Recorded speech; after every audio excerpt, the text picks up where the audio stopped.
అందరూ నేను అందరినీ కొత్తగానే చూస్తున్నా, కొంతమంది తప్ప. సో యాక్చువల్లీ నా ప్రొఫెషనల్గా వచ్చేసి డయాలసిస్ టెక్నీషియన్ని. నేను 5.5 years హాస్పిటల్లో వర్క్ చేసిన. అంటే నా వర్క్ ఎలా ఉండేదంటే, స్టిల్ నేను 1 year అయితే జాబ్ మానేసి ఇప్పటికి కూడా డాక్టర్స్ అండ్ పేషెంట్స్ నాకు ఇంకా కాల్ చేస్తూ ఉంటారు, వచ్చి ట్రీట్మెంట్ చేయండి, మీ సర్వీస్ బాగుంది, ఎక్కువ శాలరీ ఇస్తామని చెప్పేసి రిక్వెస్ట్ చేస్తూ ఉంటారు. చాలా పీక్ స్టేజ్లో ఉండే కండిషన్స్ నుంచి కూడా నేను సేవ్ చేసి వాళ్ళకి 100% నా సైడ్ నుంచి నా నాలెడ్జ్ని ఇంప్లిమెంట్ చేసి సో వాళ్ళని సేఫ్గా ఇంటికి తిరిగి పంపించేవాడిని నేను.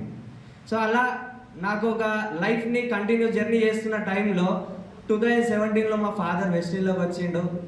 వీళ్ళన్నీ ఏదో ప్రోడక్ట్స్ చెప్తుంటారు, వాడుకుంటారు, దాన్ని ఏమున్నాలే, ఆ కంపెనీ చేసి ఆ కంపెనీ నుంచి ఈ కంపెనీకి వచ్చారు, ఏముంటుంది వాళ్ళకి ఏమో చేసుకుంటారులే, ఒక స్టోర్ ఉన్నది రన్ చేసుకుంటారు, డబ్బులు వస్తున్నాయి అనే డైనమోలో నేను ఉండేది. ఒక 1 year బ్యాక్ నాకు కాల్ చేసి, నువ్వు డ్యూటీ బంద్ చేసి స్టోర్కి వచ్చేసి అని అన్నారు. వెళ్ళిన స్టోర్కి మీటింగ్లో ఒక లాస్ట్కి కూర్చున్నా, చెప్తారు, చప్పట్లు కొడుతారు, అందరు నవ్వుతారు, దండలు వేస్తారు, ఇవన్నీ ఇస్తారు, శాలువాలు వేస్తారు. ఏదో వాళ్ళకి ఇంతేలే, వాళ్ళ లైఫ్ ఇంతేలే అనుకొని ఉన్న మెంటాలిటీ నాది. అంటే ఒక 8 years నుంచి వెళ్ళి వెస్టిల్లో ఉన్న నేనే, మా ఫాదర్ ఇంట్లో ఉండగా 7 లక్షల ఇన్కమ్ తీసుకుంటున్నా నేనే అట్లా డైనమోలు ఉన్నా. నాకు ఇదంతా ఏంది అనే కాన్సెప్ట్లో ఉంటుండే. మరి మనం వెళ్ళి కొత్త వాళ్ళకి చెప్తున్నప్పుడు ఇమ్మీడియట్గా వాళ్ళు రావాలనే ఆలోచన మనకెందుకు ఉంటుంది? ఇంట్లో ఉన్న నేనే రాలేదు. ఈవెన్ మా బాబాయ్ జిల్లా శ్రీనివాస్ అండ్ జిల్లా అర్చన మేడం, సో వాళ్ళు చాలాసార్లు చెప్తుండే ప్రోడక్ట్స్ రెగ్యులర్గా వాడు అని అంటుండే. వినకపోయాను మనం, పేస్ట్ సబ్బు తప్ప ఏది కూడా వాడకపోయేది. 1 year నుంచి వెళ్ళి వెస్టిల్లో ఏ ప్రోడక్ట్స్ అయితే ఉన్నాయో అవన్నీ ప్రోడక్ట్స్ యూజ్ చేస్తున్నా. ఇప్పుడు నేను హెల్తీగా ఉన్నా. 46 kgs ఉండేది, ఇప్పుడు 62 kgs ఉన్నాను నేను.